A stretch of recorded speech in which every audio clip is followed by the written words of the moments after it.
Alhamdulillah, pertama-tamanya kita panjat puji dan syukur kepada Allah SWT dengan limpah kurnia, inayah dan taufik di sisi Allah. Kita dapat sama-sama pada pagi ini insya-Allah untuk kita meneruskan usratuna kita. Kita menggunakan kitab Riyadhus Salihin dan kita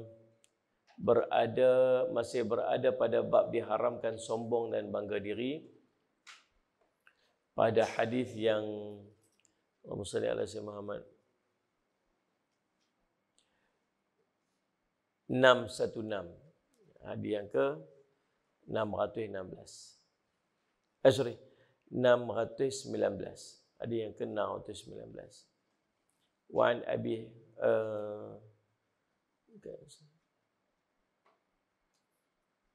621, sorry. Hadis ke 621. Syurga neraka berdebat dah lepas dah. Hadis ke 621.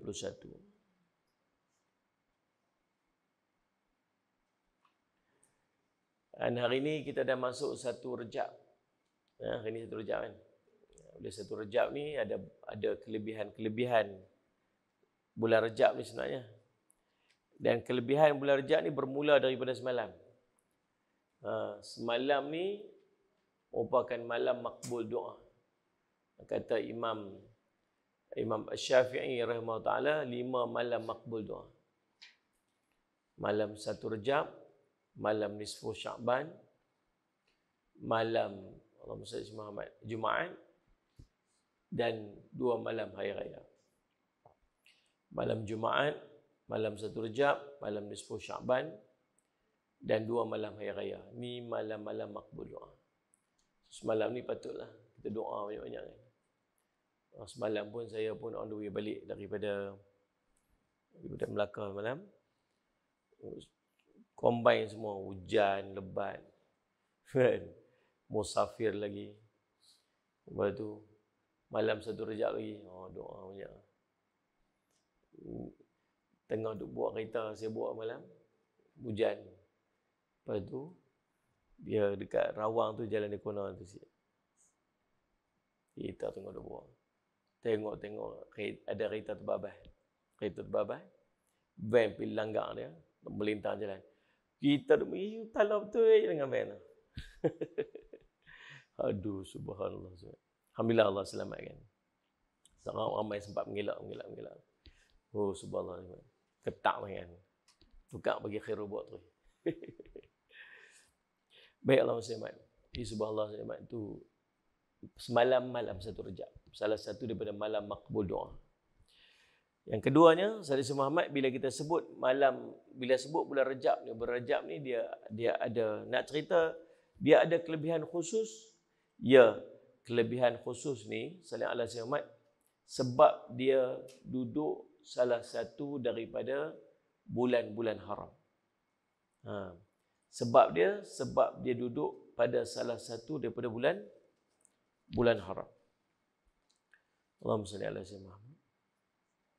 Bila dia salah satu bulan haram, maka salli ala sayyidina Muhammad, bulan haram, amalan yang kita lakukan dalam bulan haram akan dipandang besar di sisi Allah. Allah sebut dalam surah Taubah ayat 36. Inna iddatash syuhuri indallahi 12 syahran fi kitabillah yauma khalaqas samawati wal ard minha arba'atun hurum.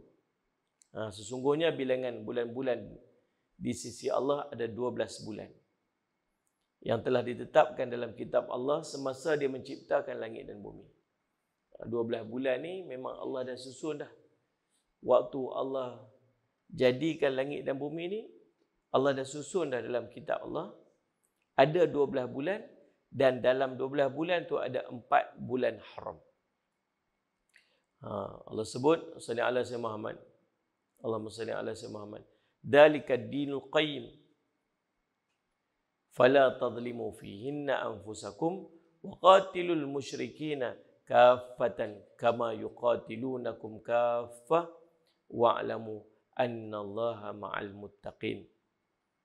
Ketetapan demikian itulah agama yang betul, lurus.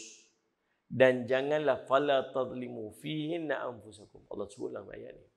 Allah kata, janganlah kamu sallallahu alaihi wasallam Muhammad menginaya diri kamu dalam bulan-bulan yang dihormati itu. Yang ini dengan melanggar perintahnya. Bila Allah sebut jangan kamu sallallahu alaihi wasallam Muhammad buat zalim pada diri kamu dalam bulan tersebut, dengan maksud, jadi kelebihan dia macam mana? Ibnu Katsir sebut, kata Ibnu Abbas radhiyallahu anhuma, setiap kejahatan yang kita buat dalam bulan-bulan haram ini, dosanya adalah lebih besar berbanding dengan bulan-bulan yang lain. Allah sebut, Allah kata apa? Fala tadlimu fihinna anfusakum. Jangan kamu menzalimi diri kamu dalam bulan-bulan itu, dengan maksud apa saja dosa, kesalahan yang kita buat dalam bulan ni, Allah pandang besar. Dosanya lebih besar. Maksudnya, bukan dengan maksud bulan ni jangan buat dosa. Bulan lain boleh buat dosa. Ingat dulu waktu kecil-kecil duduk main dengan budak-budak kat kampung. Berkelahi ni, budak-budak budak-budak lah. Teringat sampai lah ni. Cakap belakang dia. Cakap belakang. Sampai tengah main berpeluh-peluh kan. Berdaki belakang tu. Kat belakang tu. Berhitam kat jari ni. Teringat lagi ni. Berbalok belakang budak tu. Nikah lah anak lah kot budak tu pun lah ni. Duduk belakang rumah saya tu. Kat kampung tu. Lepas tu mak balik. Mak marah, mak kata jangan duk buat. Pasal ni bulan puasa. Waktu bulan puasa. Buat bulan puasa jangan duk buat orang, mak kata. Duduk teringat tu, ada bulan puasa jangan buat jahat. Jangan duk buat orang. Bulan kepala tu pegang, kalau bulan lain tak apa boleh buat. Bulan puasa tak boleh buat. Sama ni dengan maksud kata, bukan dengan maksud bulan haram saja tak boleh buat.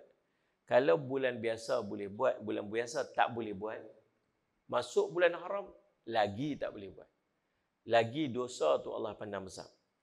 Bila sebut dia mafhum mukhalafah daripada situ, maksudnya, kalau benda haram Allah larang dan dosanya lebih besar, maka sallallahu alaihi wasallam Muhammad, amal soleh yang dilakukan juga adalah lebih besar pahalanya berbanding bulan-bulan yang lain. Itu kata Ibnu Abbas radhiyallahu anhu. Walaupun dalam ayat tu Allah sebut fala tadlimu fihinna anfusakum. Jangan kamu melakukan kezaliman dalam bulan tersebut. Nampaknya Allah tak sebut pun perkataan buat baik. Allah sebut jangan buat jahat. Jangan kamu buat zalim pada bulan tersebut. Jadi sallallahu Muhammad, kalau buat zalim dosanya lebih besar, dengan maksud kalau buat baik dosanya juga pahalanya lebih besar. Maka dalam bulan sallallahu Muhammad, Allahumma salli ala Muhammad, Rajab, yang Nabi SAW sebut az-zamanu qad istadara kahayatihi yawma khalaqallahu as-samawati wal ard. As-sanatu 12 syahran minha arba'atun hurum, thalathun mutawaliyatun, Zulqaidah wa Zulhijjah wal Muharram wa Rajab Mudhar alladhi baina Jumada wa Sya'ban. Waktu berputar sebagaimana keadaannya ketika Allah menciptakan langit dan bumi. 1 tahun terdiri pada 12 bulan. Daripadanya terdapat 4 bulan haram, iaitu 3 daripadanya berturut-turut. Apa dia 3 berturut-turut tu? Zulqaidah, Zulhijjah dengan Muharram. Itu 3 berturut-turut. So 3 bulan berturut-turut ni 3 bulan yang bulan-bulan haram. Zulqaidah, Zulhijjah, Muharram. Kemudian dan Rajab, kata Nabi, Rajab Mudhar. Sallallahu alaihi Muhammad. Dan Rajab terletak di antara Jamadil Akhir dan Sya'ban. Ini 4 bulan haram. Jadi pada Zulqaidah, Zulhijjah, Muharram dengan Rajab. Ini 4 bulan haram. Allahumma salli ala sayyidina Muhammad. Jadi kelebihan bulan haram ni apa dia? Pertama, salli ala sayyidina Muhammad, gandaan pahala yang kita lakukan. Sallallahu alaihi wasallam. Yang kedua, larangan daripada kita melakukan dosa-dosa dan kesalahan. Maka apa yang kita kena buat? Kalau kita tengok bulan Rejab ni ada banyak nama. Sallallahu alaihi wasallam Muhammad. Al-Assam dengan maksud meninggalkan perang. Al-Asab dengan maksud orang kafir Mekah mengatakan diturunkan rahmat padanya. Ar-Rajmun dengan maksud syaitan direjam padanya. Syahrul Haram, bulan haram salah satunya. Al-Muqim, kerana pengharaman kekal tidak digugurkan. Al-Mu'alla, kerana bulan ini mulia berbanding bulan yang lain. Al-Fardu, lagi Al-Munsilul Asinnah, dan banyak lagi lah, ada 16 nama yang diberikan gelaran kepada bulan Rejab. Bila banyak nama ni maksud banyaklah kehebatannya. Jadi sallallahu alaihi wasallam Muhammad tu di antara nama-nama dia. Dan subhanallah, Allahumma salli ala sayyidina Muhammad. Yang kita kena buat tuan-tuan, yang pertamanya perbanyakkan qiyamul lail.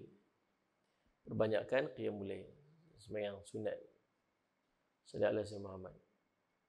Sebagaimana Nabi SAW sebut dalam hadis riwayat Imam Muslim, afdhalus salati ba'da salatil maktubah, as-salatu fi jawfil lail, wa afdhalus siyami ba'da syahri Ramadan, siyamu syahril haram, syahril Muharram.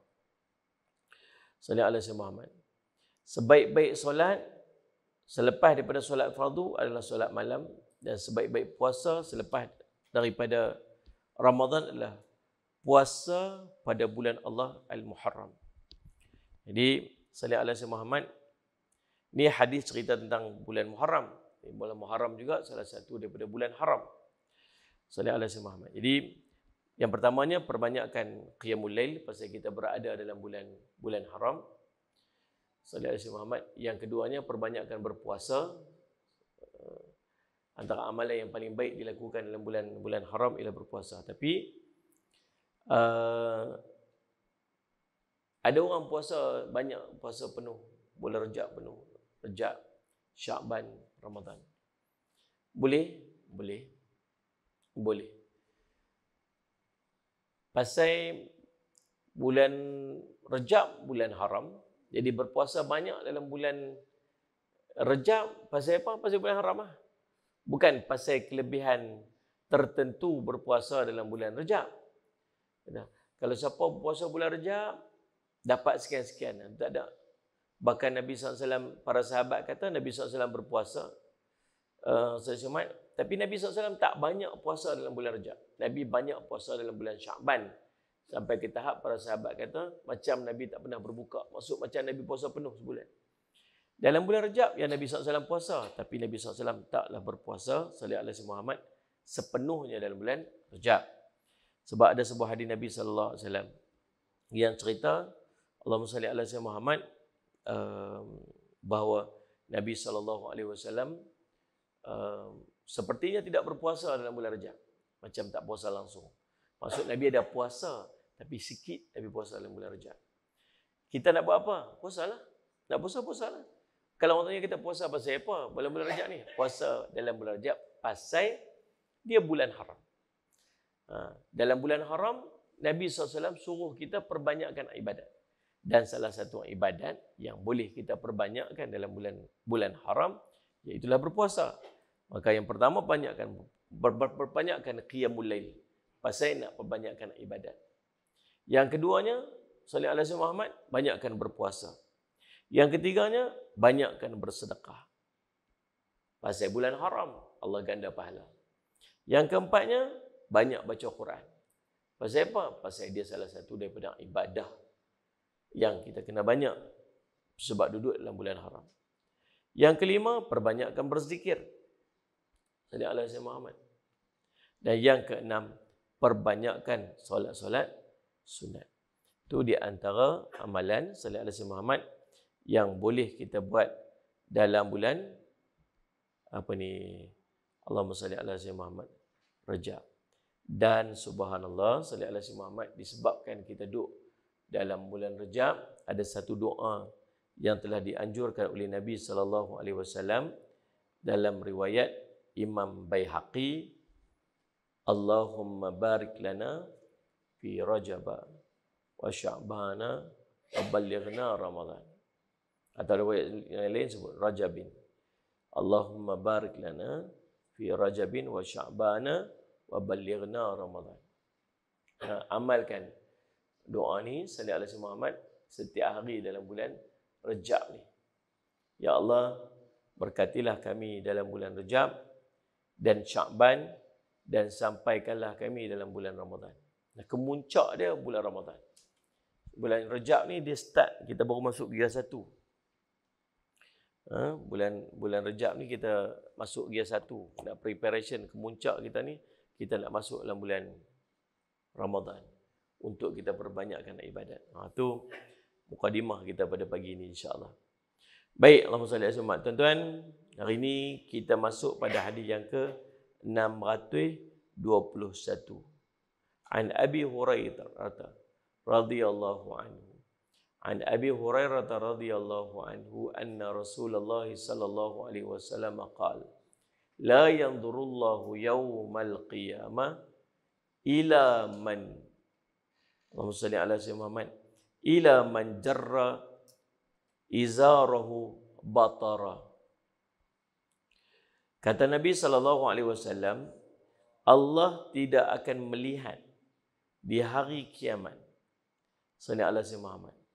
Allah tak akan memandang orang ni nanti di hari kiamat, yakni dengan pandangan rahmat Allah SWT.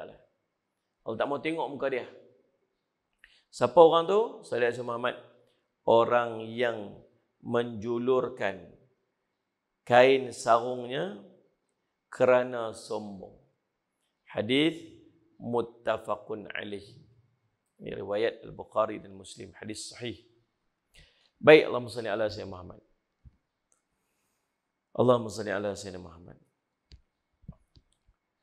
Dalam hadis ini cerita, Allah takkan tengok orang yang melabuhkan kain yang dia pakai itu sampai melepasi daripada buku lali dia. Kalau sebut batar itu, maksud dia ialah kegembiraan yang disertai dengan sedikitnya menjalankan hak nikmat dan membelanjakannya pada jalan yang tidak tepat. Kalau kan hujung tersebut tu, man jarra izarahu batara. Batara tu sendiri bermaksud apa? Dia dapat nikmat. Dia dapat nikmat, tapi dia menggunakan nikmat, menyalahgunakan nikmat dia. Itu maksud batara.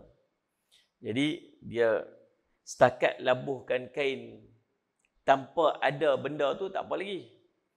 Lain ni dia melabuhkan kain dengan ada sifat tu. Sifat tu dia translate, samalah batara ni dengan batar, khaila, zahu, kibr, takathur, dan semuanya salih syamat, yang semuanya hukumnya adalah haram, dan yang dimaksudkan dengan batara itu juga dengan maksud kesombongan. Maksud sombong juga. Di salih ala Muhammad, hadis ini menjadi dalil akan larangan isbat. Isbat ni melabuhkan pakaian dia. Salih ala isbal. Isbal ni maksud melabuhkan pakaian dia, melepasi daripada buku lali dia kerana kesombongan. Sebab sombong. Jadi tengok. Isbal ni tuan-tuan, dia ada larangan Nabi SAW tentang isbal. Allah sebut, wala tamshi fil ardi maraha innaka lan takhrifal ard innaka lan takhriqal arda wa lan tablughal jibala tula. Janganlah engkau berjalan di muka bumi ini dengan belagak sombong, kerana sesungguhnya engkau tak akan menembusi bumi dan engkau tidak akan dapat menyamai setinggi-tinggi gunung. Kita dah baca dah hari itu tentang hadis ini, sallallahu alaihi wasallam. Dan salah satu daripada cara yang ditunjukkan tentang kesombongan ni Hadis Nabi sallallahu alaihi wasallam daripada Abdullah bin Umar radhiyallahu anhu, dia kata, "Man jarra thawbahu khuyala lan yanzurillah alaihi yaumal qiyamah." Siapa yang melabuhkan pakaian dia kerana kesombongan, melabuhkan pakaian dia kerana kesombongan, maka Allah tidak akan memandang padanya nanti di hari kiamat. Allah tak akan tengok muka orang ni nanti di hari kiamat. Kalau kat dunia ni orang besar tak mau tengok kita, mak ayah kita tak mau tengok kita pun rasanya. Ni kat akhirat ni Allah tak tengok muka dia.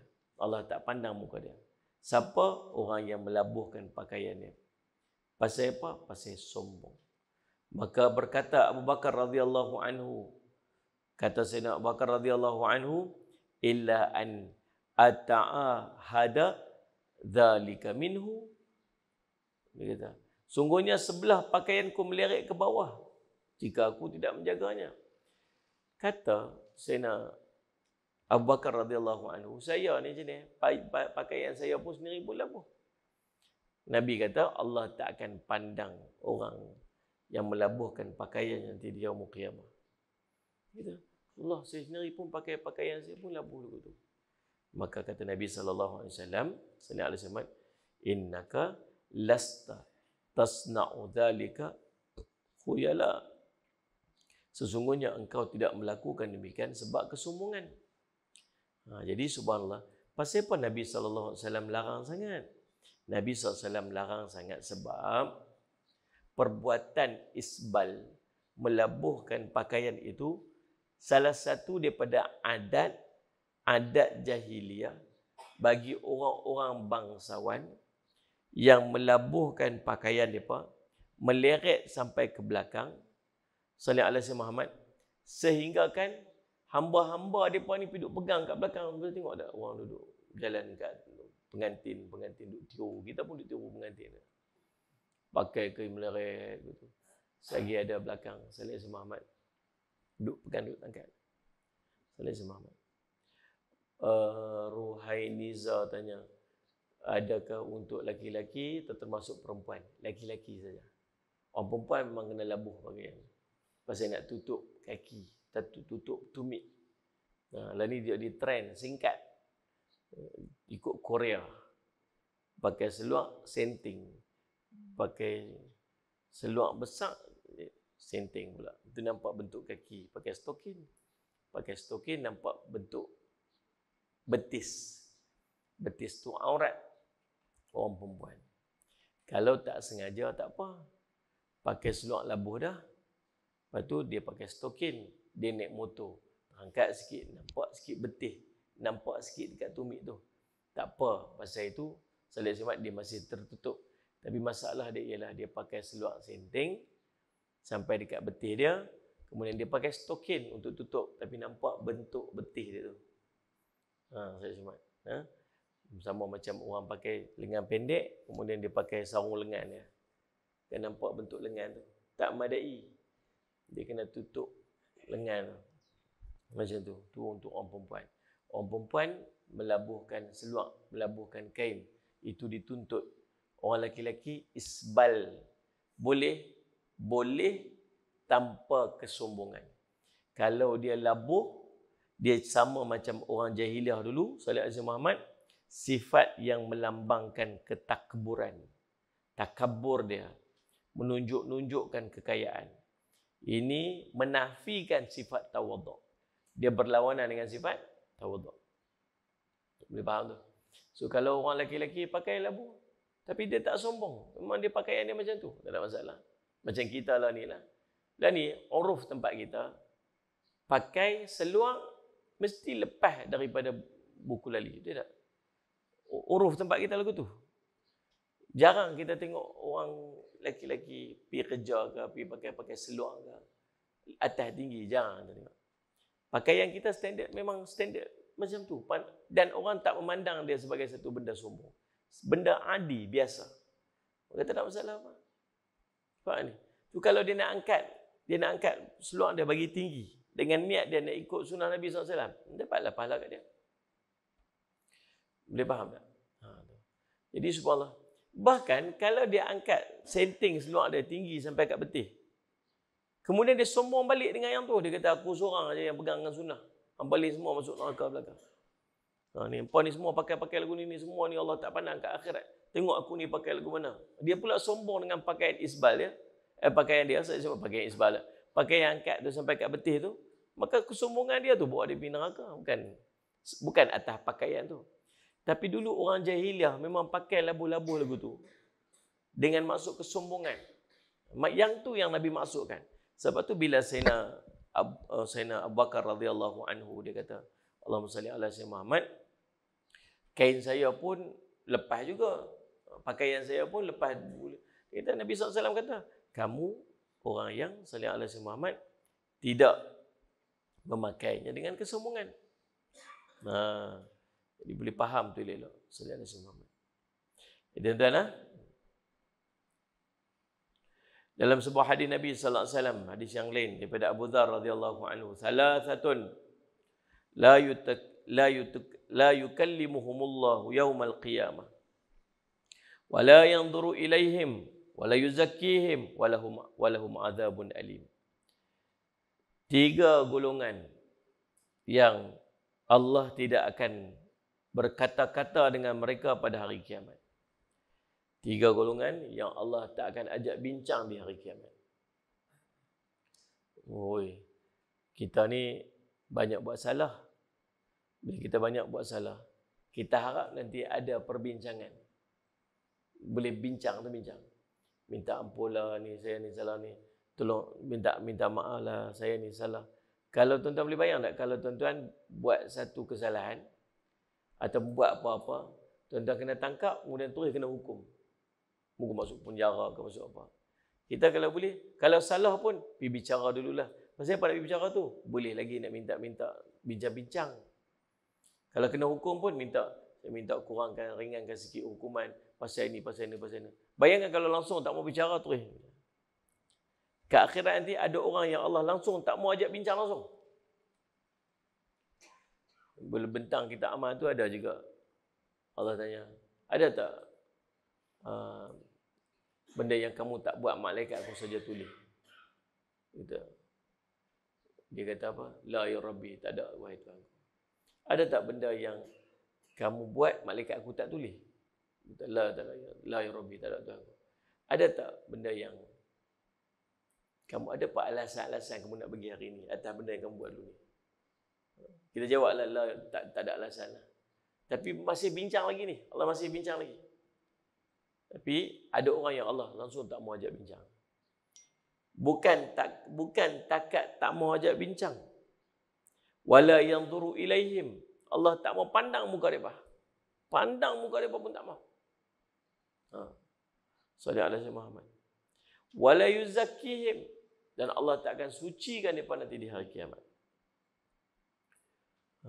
Endingnya, walahum adzabun alim. Bagi mereka azab yang sangat pedih. Siapa 3 kelompok ni? Yang pertama, sallallahu alaihi Muhammad, qala, Allahumma salli ala sayyidina Muhammad.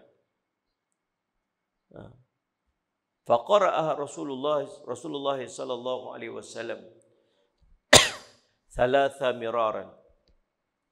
Dan Nabi SAW mengulangkan perkataan Nabi SAW itu 3 kali.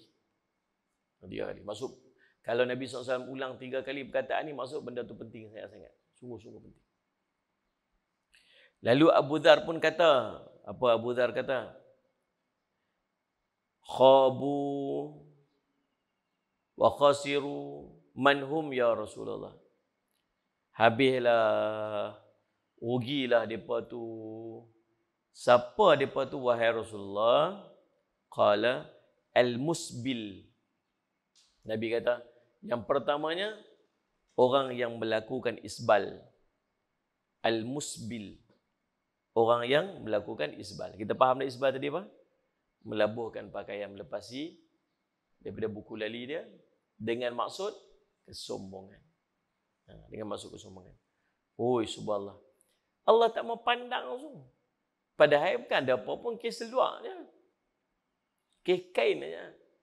Tapi Allah tak pandang. Pasal bukan pasal seluar dan kain tu. Pasal sombong tu Allah tak suka. Allah tak suka orang yang sombong. Kita ni tak suruh sombong dengan siapa-siapa. Hidup kat dunia jangan duduk jadi sombong dengan orang. Biar merendah diri. Duduk pilah tinggi mana pun. Duduk pilah tang mana pun. Jadi pilah siapa pun. Tak duduk sombong dengan orang. Tak payah. Sadik Muhammad. Asal ada ilmu sikit, kita mula mandang lekeh pada orang yang tak cerdik. Kita rasa kita ada harta sikit, kita mula pandang lekeh pada orang yang miskin. Kita rasa kita duduk kedudukan yang tinggi sikit, kita rasa lekeh, pandang lekeh pada orang yang tak ada kedudukan. Tuan-tuan. Tu. Semua tu jadi ujian kat kita. Buang sifat sombong. Didik hati tu jangan bagi ada sombong. Belajar bagi salam kat orang tu nak buang sifat sombong. Belajar tegur orang, belajar senyum dengan orang. Belajar bercakap dengan orang, belajar meraihkan orang. Siapa pun dia, jangan sombong. Allah tak suka. Dan nak bawa, dan apa saja ciri kesombongan, apa saja perbuatan yang boleh bawa kita sombong, kalau tak mampu handle benda tersebut, tinggalkan. Contoh, ada di kalangan sahabat Nabi SAW yang asalnya kaya. Selepas dia masuk Islam, dia tinggalkan harta, dia jadi orang miskin. Ada sahabat Nabi SAW yang asalnya kaya. Bila dia masuk Islam, dia terus kaya. Ada sahabat Nabi SAW yang asal miskin. Kemudian dia masuk Islam, dia terus miskin. Ada sahabat Nabi SAW yang asal miskin, tapi lepas masuk Islam jadi kaya. Pasal apa jadi demikian? Kalaulah Islam ni tak ada makna apa-apa dengan harta dunia, maka sudah pasti semua golongan sahabat ni lepas masuk Islam semua jadi miskin belaka. Faham tak? Dunia Islam tak mau dunia ni mau tak ada nilai apa-apa. Allah sebut, Nabi sebut, kalaulah dunia ni sebelah sayap nyamuk je, bukan sepasang sayap nyamuk, sebelah sayap nyamuk je, jadi Allah tak akan bagi setitik ayam pun kepada orang kafir. Tapi dah tak ada nilai apa, Allah bagi je lah. Tapi maksudnya apa? Maksud harta dunia tak ada apa-apa. Patutnya para sahabat yang masuk Islam, bila beriman dengan Nabi, tak mau tinggal semua dunia, tak mau langsung lah. Semua jadi miskin belakang. Tapi ada tak sahabat Nabi SAW yang kaya? Ada. Harta jadi ujian dekat manusia? Ya. Tapi para sahabat ni mampu berhadapan dengan ujian harta. Tak ada apa bagi mereka. Mai pilih harta banyak mana pun, tak ada problem. Dia boleh handle. Faham tak ni? Tapi ada para sahabat yang rasa macam dunia ni dia tak boleh handle. Harta tak handle. Antaranya Abu Darda radhiyallahu anhu. Maka apa dia buat? Dia bila dia masuk je Islam, dia tinggalkan dunia. Tak mau. Dia buang semua harta sampai dia tak ada apa-apa. Pasal apa? Pasal dia takut dunia tu duk kacau dia. Sama juga dengan apa-apa yang membawa kepada kesombongan. Kalau benda tersebut boleh merosakkan kita dengan kesombongan. Ya. Kalau kita mampu untuk handle, silakan. Tentu ada kenderaan yang hebat. Kenderaan yang hebat tentu dia sombong tu tak nak. Dia sombong tak? Kalau dia sombong tak payah. Tapi kalau sampai tak dan nak sombong, guna api lah. Tak ada nak sombong. Sibuk dengan urusan, gunakan dia tu sampai tak ada nak sombong. Kita ni rasa sombong waktu kita daripada tak ada jadi ada je. Bila benda tu duduk dengan kita, patut jadi sombong dah. Jadi sombong dah. Tak dan nak sombong, tak rasa apa. Kemudian turun, tambah kalau kita pinjam orang, lagi kita rasa sombong. Kita tak ada benda tu. Tiba-tiba pinjam orang bagi. Naik kereta tu pun rasa lain macam. Turun pun rasa lain macam. Berhenti depan orang, turun rasa gah. Itu benda. Tapi kadang-kadang bila kita dah ada benda tu dah jadi jadi hak kita, duduk dengan kita lah. Parking pun jauh-jauh takut orang nampak. Bagi segan. Jadi gitu. Jadi subhanallah, macam mana kita nak handle sombong itu? Ada orang, dia labur kat seluar dia. Oh, tak boleh aku ni. Kalau ni aku jalan dia sombong, angkat. Jadi meninggalkan perkara-perkara yang boleh membawa dia kepada kesombongan. Allah SWT. Yang pertama, orang yang Allah tak pandang di akhirat, Allah tak ajak bincang, dan dia tak disucikan, dan azab yang pedih. Yang pertama, dia orang yang melakukan isbat. Yang kedua, sallallahu alaihi wasallam Muhammad, Al-Mannan. Siapa Al-Mannan ni? Orang yang dermawan. Oh, dermawan pula? Dermawan macam mana? Dia berbangga-bangga dengan pemberian dia. Dia suka bagi sedekah, suka tolong orang. Tapi dia bangga, boleh cerita pula. Ya. Dan yang terakhir ialah, yang ni kena hati-hati. Yang ni selalu, tambah-tambah orang duk berniaga online ni. Siapa? Al-munafiqu sil'atahu bil halifil kadhib. Orang yang berniaga barang dengan sumpah palsu. Bagus ni elok ni. Tapi dia tahu kata benda tu pun tak elok. Hati-hati. Ini 3 kelompok orang yang salih alaihi Muhammad tak akan masuk syurga. Bagi mereka azab yang pedih. Allah tak mau pandang, Allah tak mau ajak bincang. Nanti di yaumul qiyamah. Jadi insyaAllah salih Muhammad tuan-tuan, hari ini kita akan bincang tentang salih alaihi Muhammad. Isbal. Imam Qardawi menyebutkan bahawa yang dilakukan oleh Imam Nawawi dan Ibnu Hajar Al-Asqalani bahawa perbuatan haramnya isbal itu dikaitkan dengan sifat kesombongan. Salih alaihi Muhammad. Justru bila kita baca nas-nas yang berkaitan, kesimpulan yang kita peroleh ialah jika kebiasaan seseorang, kebiasaan masyarakat yang kita sebut tadilah, dia punya uruf, salih alaihi Muhammad, kemudian dan melakukan isbal tanpa rasa kesombongan dan kemegahan, maka dia tak termasuk dalam kelompok-kelompok tersebut. Kebiasaan kita memakai macam tu dah. Dia pakai seluar meleret je kat tanah. Tu saya buat tu, saya ni memang pasien daripada kecil memang pakai lagu tu. Bukan pasal action apa, memang pasien tu. Saya kalau angkat senteng demam contoh. Rasa tak selesa, macam pelik sikit. Ataupun keduanya pasal memang masyarakat uruf dia macam tu. Tempat tu memang semua orang jenis pakai lagu tu. Macam tempat kita lah. Tempat kita ni memang standardnya seluar orang pakai pasal macam tu. Semua lepas buku lali. Tak sedut marah orang. Ada orang marah. Cuma jumpa orang yang macam ni. Dia baru masuk jemaah. Jemaah tabligh biasa akan pakai senteng. Sebab dia pandai ikut sunnah.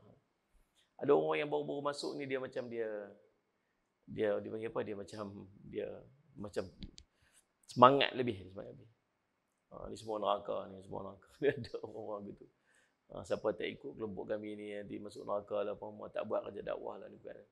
Saya pernah tegur jugalah, Kata janganlah ni, jangan keras sangat. Dakwah ni banyak jalan. Orang tak ikut kelompok ni, dia ni buat macam ni.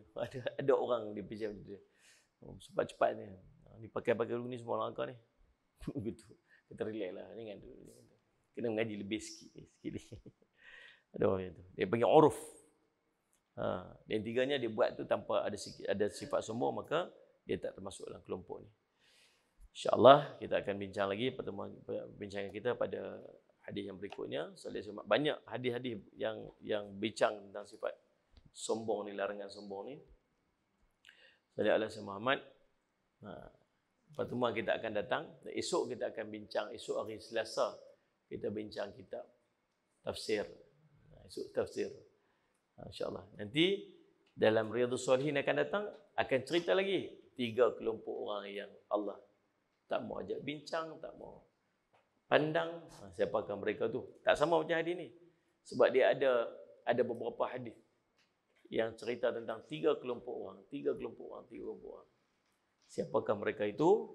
Kita akan bincang pada pertemuan kita yang akan datang, insya-Allah. Menjadi manfaat. Aku qauli hadza wa astaghfirullah li wa lakum. Wassalamualaikum warahmatullahi wabarakatuh. Bismillahirrahmanirrahim. Alhamdulillahirabbil alamin.